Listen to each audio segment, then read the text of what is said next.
Dit is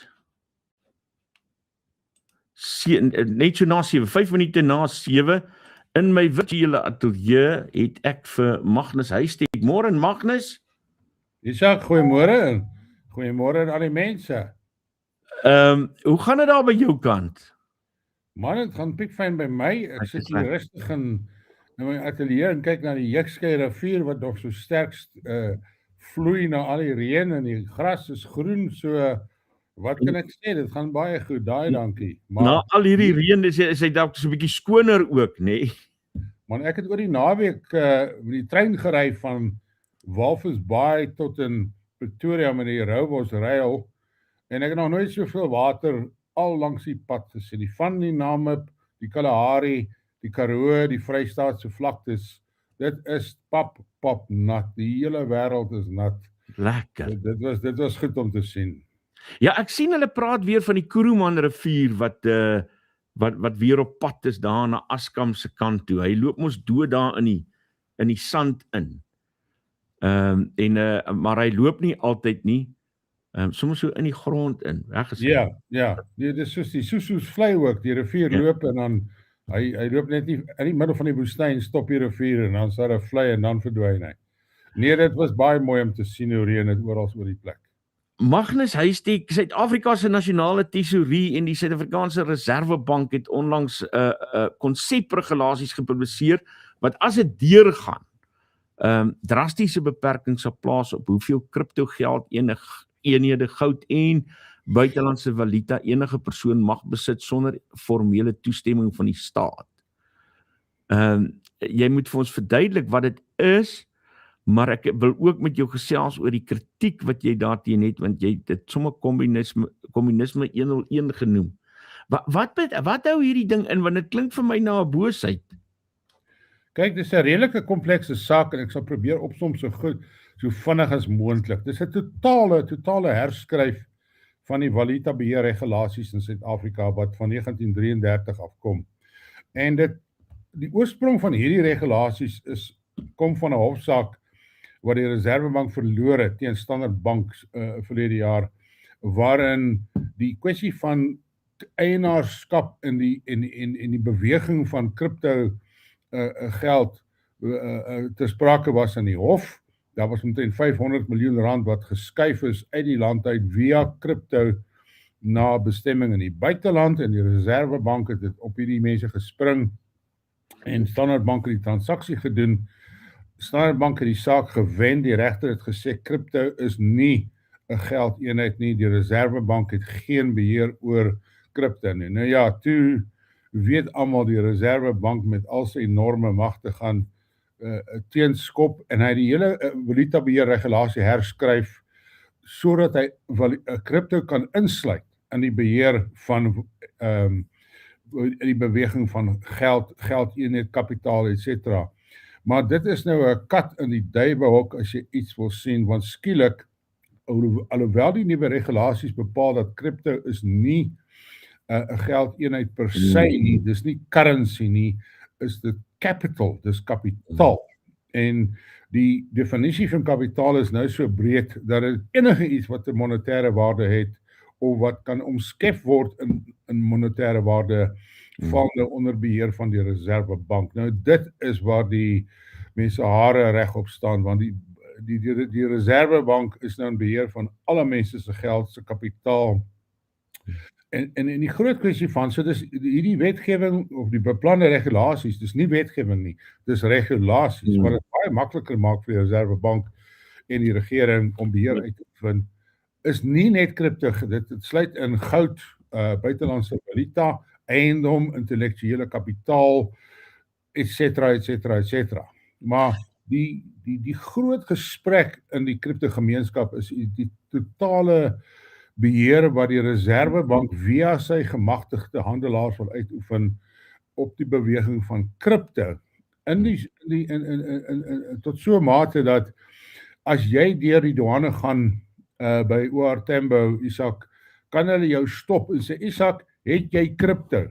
En kan ons jou selfoon vat en kan ons jou key passwords kry om te kyk of jy kripto het, en as jy dit nie vir hulle wil gee nie, kan jy toegesluit word, boete van R1 miljoen, tronkstraf vir 5 jaar.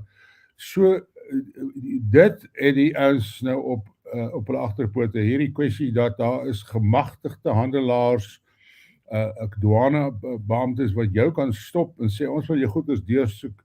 So dis 'n hele dis nou 'n kartets wat ontplof het in die kripto wêreld, maar dit het betrekking op ander dinge ook. Ja. Buitelandse valuta, eiendom etc. Ek wil nou 'n bietjie oor die meer spesifieke goed gesels, maar ek wil net gou terugkom want weeg jy hierdie op teen die waarskuwings wat jy nou al vir 'n lang tyd oor ons ekonomie gee.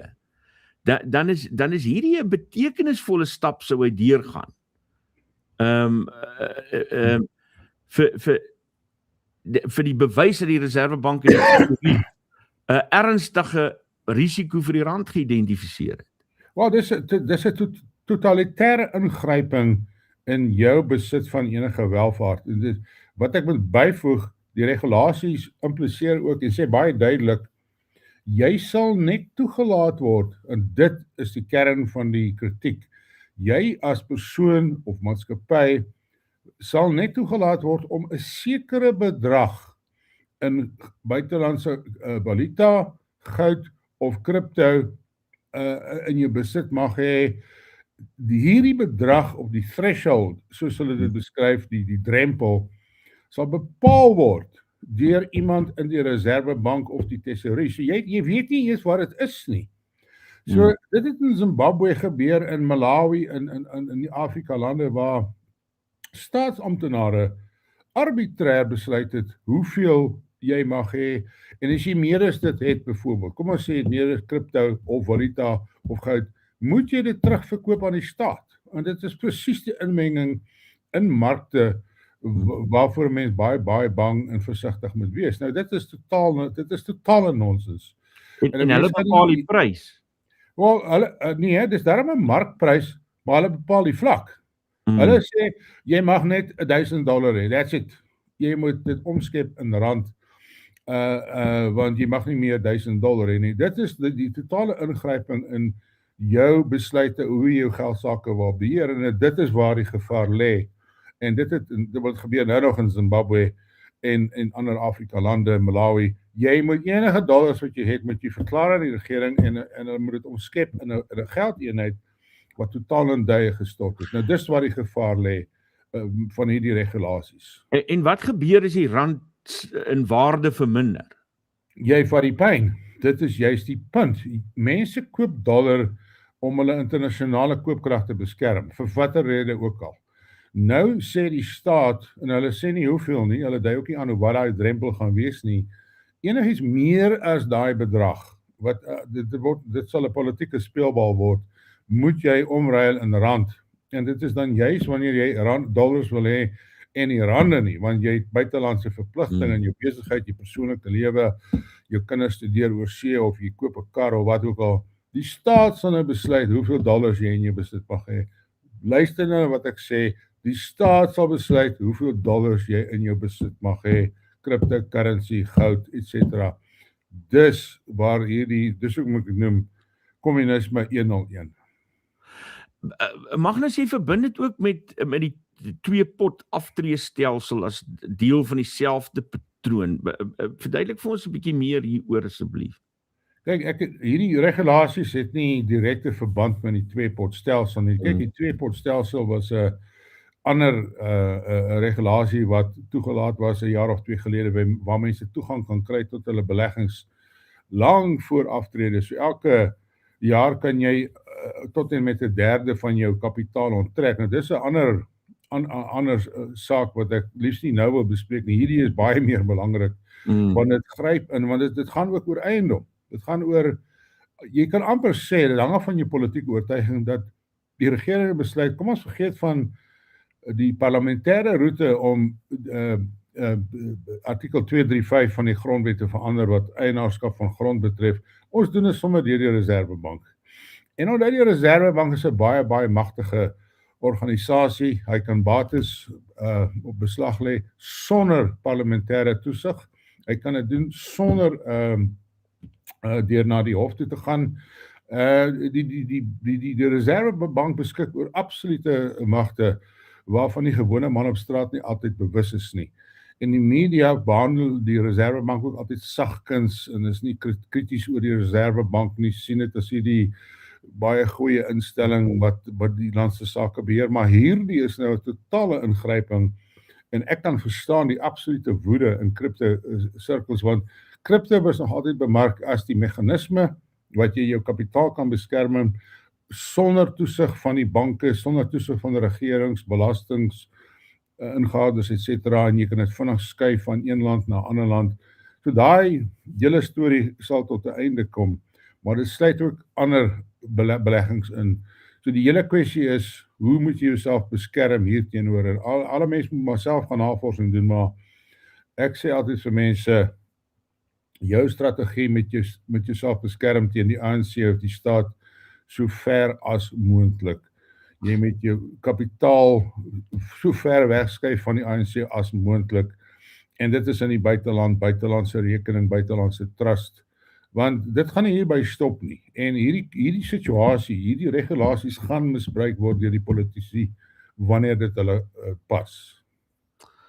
Ek het nie twyfel daaroor nie. Ek wil net vinnig weer terugkom en seker maak ek verstaan reg.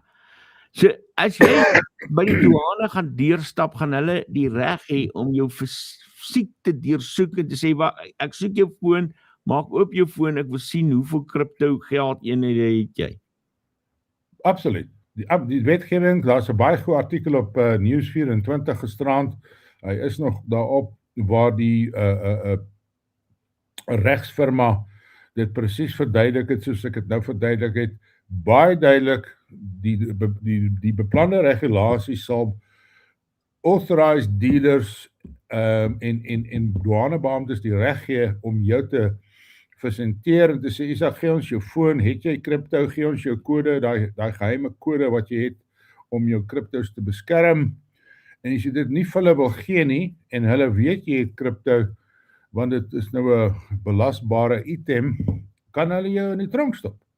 Nou waar is die veiligheid van jou bitcoins? Waar is die reg tot privaatheid? Die geleentheid vir bedrog en diefstal is mos legio. En dit is net 'n absurde. Jy sit en kyk en jy sê ek kan nie glo dat 'n land in die jaar 2026 so 'n regulasie kan beplan en hoop dat niemand gaan teenskop hierteen nie. So ek dink mense moet ook die vraag vra, ondersteun die DA hierdie absolute drakoniese ingryping in mense se geldsaake. Ek sê nie mense moenie hulle belasting betaal nie. Ek sê nie mense moet hulle beleggings verklaar nie, maar jene om nou die reg te gee vir beamptes by die Reservebank of Tesourier om te bepaal hoeveel dollars, goud, kripto jy in jou besit mag hê, en jy weet dit nog nie in hierdie stadium nie, is mos absoluut verregaande. Dis totale drakoniese ingryping en ek dink hier gaan 'n geweldige geveg kom. Mense het tot 18 Mei wat nie meer lank is nie om te kla. En ek sien daar's verskeie organisasies wat sê kom kla, hierso is 'n manier om te kla want hierdie ding moet gestop word. So ek dink dis 'n ding wat in my opinie AfriForum nou moet kyk, Sake Liga moet daarna kyk. Ek weet dat die Free Market Foundation kyk daarna. Dit is net die potensieel vir misbruik van hierdie magte is nogal skrikwekkend. Magnus, jy sê jy's nooit verkeerd nie, altyd voor die kurwe. Ek sê nie dit nie. Ek is al baie verkeerd in my lewe. En ek kan vir jou maar jy's baie ernstig oor hierdie ding. Wat is jou dringendste raad aan mense op hierdie oomblik? Wel, ons het 3 weke om te objekteer teen hierdie regulasies. Ek dink mense moet gaan kyk, gaan sit en lees die artikels, gaan kyk op BizNews byvoorbeeld, is daar ook 'n bespreking hieroor. Daar's baie plekke om te gaan kyk. Wat sê die regulasie? Gaan interpreteer dit vir jouself. Ek sê nie vir mense wat hulle moet doen nie. Ek sê net vir mense wat ek sal doen en wat ek vir my kliënte al jare lank in privaat aanbeveel. Probeer vir jou monetêre waarde skep wat jou kan beskerm in 'n ekstreme situasie, en dit is 'n paar rand in die buitelandse rekening in Mauritius of waar ook al. Want ek vertrou nie die regering nie, ek vertrou nie die politici van die land nie. Op 'n manier sal hulle hande wil kry op jou geld, en hulle doen dit op indirekte maniere soos belasting en so, maar hierdie is 'n direkte ingryping. Gee ons jou geld, jy mag net $1000 hê. Op die trein wat ek nou was daar nou 'n hele paar mense van Zimbabwe wat my vertel het, dis presies wat in Zimbabwe gebeur het. Enige invoerder, enige belegger wat dollars ontvang, moes dit dadelik omskep in die Zimbabwe rand wat op die dollar wat net in duie gestort het. En niemand wou dit gehad het nie. En dit is, en ek sê nie dit gaan gebeur nie, ek sê daar's 'n moontlikheid dat dit kan gebeur. Dis Magnus Huystek wat so gesels. Ek wil net vinnig, ek sien die Kobus Steyn sê hy is glad nie bekommerd oor sy geld nie, dis veilig by Liebenberg, veilig toegesluit. In die Gossie Mampuro tronk saam met Liebenberg. Ja, nee, dit is so. Magnus, baie dankie vir die gesprek. Dankie dat jy vir ons tyd gemaak het. Lekker dag vir jou. Dankie, sterkte Isak. Lekker dag vir almal, hoor, tot ziens. Tot ziens.